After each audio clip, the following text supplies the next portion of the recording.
काशीपुर चैती मेले में मां बाल सुंदरी के दरबार में मुख्यमंत्री ने टेका माथा। पौराणिक नगरी काशीपुर के ऐतिहासिक चैती मेले में मां बाल सुंदरी मंदिर में भक्ति का अद्भुत संगम देखने को मिला। जब भजन सम्राट लखबीर सिंह लखा ने अपनी मधुर आवाज से भजन संध्या को भक्तिमय बना दिया। कार्यक्रम में श्रद्धालु भक्ति में झूमते नजर आए। इस खास अवसर पर उत्तराखंड के मुख्यमंत्री पुष्कर सिंह धामी भी कार्यक्रम में शिरकत करने पहुंचे, जहां मुख्यमंत्री पुष्कर सिंह धामी ने मां बाल सुंदरी के दरबार में माथा टेककर प्रदेश की सुख समृद्धि की कामना की और भजन संध्या का आनंद लिया। कार्यक्रम के दौरान मंदिर परिसर में सुरक्षा के कड़े इंतजाम किए गए थे। इस दौरान मंच के माध्यम से प्रदेश के मुखिया पुष्कर सिंह धामी ने जनता को संबोधित करते हुए किसानों, स्कूली छात्र छात्राओं और प्रदेश की जनता को अपनी ओर से एक बड़ा तोहफा भी मुख्यमंत्री ने दिया है। बड़ी संख्या में पहुंचे श्रद्धालुओं ने भजन का आनंद लेते हुए मां के जयकारे लगाए, जिसमें पूरा माहौल भक्तिमय हो गया। आज मुख्यमंत्री के आगमन पर स्थानीय प्रशासन ने सुरक्षा के कड़े इंतजाम किए हुए थे। मुख्यमंत्री की एक झलक पाने के लिए लोग आतुर नजर आए और मुख्यमंत्री ने भी चैती मेले में आए सभी लोगों का अभिवादन स्वीकार किया। काशीपुर से मोहम्मद नफीस की रिपोर्ट। हमारे यहाँ पर स्टॉल लगे हैं और बड़े अच्छे अच्छे स्टॉल लगे हैं। पारंपरिक उत्पादों के हैं, स्थानीय उत्पादों के हैं, स्थानीय जो हमारे कलाकार हैं उनके द्वारा यहाँ पर जो विविध प्रकार की प्रस्तुतियाँ, अनेक सांस्कृतिक कार्यक्रम यहाँ पर हम सबके सामने जिनको प्रदर्शित किया जाएगा, वो सच में इस मेले के स्वरूप को और भव्य बनाने का काम करती हैं। और मुझे पूरा विश्वास है कि ये मेला जिस प्रकार से आज एक भव्य स्वरूप लेता जा रहा है, इस आयोजन से इस क्षेत्र में व्यापार बढ़ेगा, पर्यटन बढ़ेगा, रोजगार की अनेक संभावनाएं सर्जित होंगी और स्थानीय विकास भी तेज गति से आगे बढ़ेगा।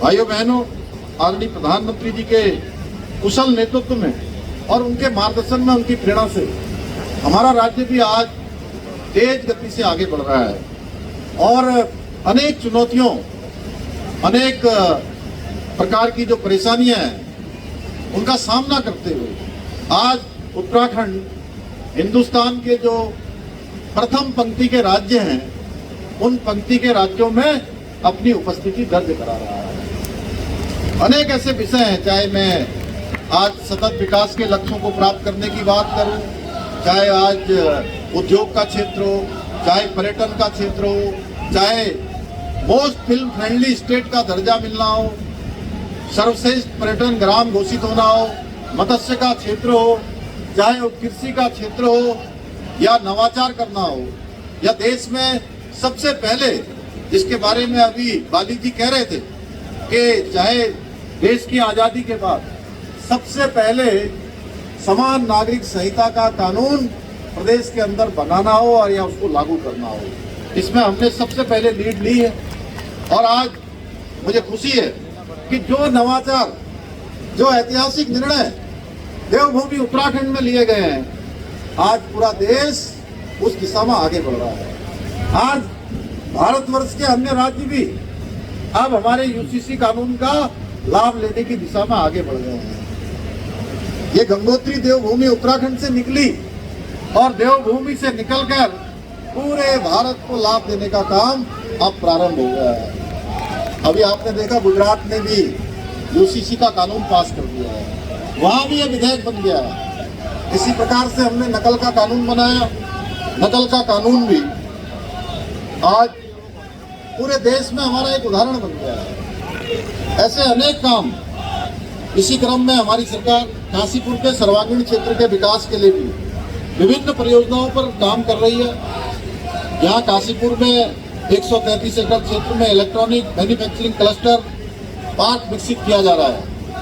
16 औद्योगिक इकाइयों का आवंटन हो चुका है, जो आने वाले समय पर हमारे यहाँ व्यापार और रोजगार, नौजवान युवाओं को अनेक अवसर उनके लिए सर्जित करने वाला है।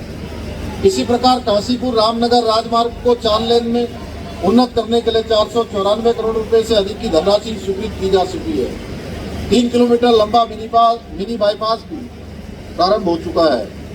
इसके अतिरिक्त पिछले वर्ष हम लोगों ने यहाँ संभागीय जो परिवहन कार्यालय है उसका भी यहाँ पर निर्माण भी किया जा चुका है, उसका कार्य भी प्रारंभ हो चुका है। इसके अतिरिक्त काशीपुर, हरिद्वार और ऋषिकेश में ऑटोमेटेड ड्राइविंग टेस्ट ट्रैक की सुविधा भी प्रारंभ हो गई है और हमारे यहाँ काशीपुर में भी प्रारंभ हो गई है। इतना ही नहीं, लगभग 1950 करोड़ रुपए की लागत से काशीपुर में पेयजल, सीवरेज, सड़क सुधार और सीवरेज ट्रीटमेंट प्लांट जैसे महत्वपूर्ण कार्य तेजी से आगे बढ़ाए जा रहे हैं। इसके अलावा यहाँ रोजगार और उद्योग को बढ़ावा देने के लिए 1100 करोड़ रुपए की औद्योगिक हब परियोजना, 100 करोड़ रुपए की अरोमा पार्क परियोजना पर भी कार्य किया जा रहा है, जिससे स्थानीय अर्थव्यवस्था को तेज गति प्राप्त होगी। शहर में बहुमंजिला पार्किंग, नई तहसील कार्यालय का निर्माण कार्य भी जारी है। मुझे ये बताते हुए विशेष कि धर्म रक्षक धामी, उसके बाद धाकड़ धामी, फिर धुरंधर धामी, अब चौथा नाम का आपका इंतजार ये सम्मानित जनता कर रही है, क्योंकि हर नाम के पीछे वजह है, हर नाम के पीछे वजह है। जब आपने सनातन धर्म की रक्षा के लिए उत्तराखंड के अंदर लैंड जिहाद, लव जिहाद, इस तरीके के कानून लाए तो जनता ने स्वर्ण नाम दिया आपको धर्म रक्षक धामी का। उसके बाद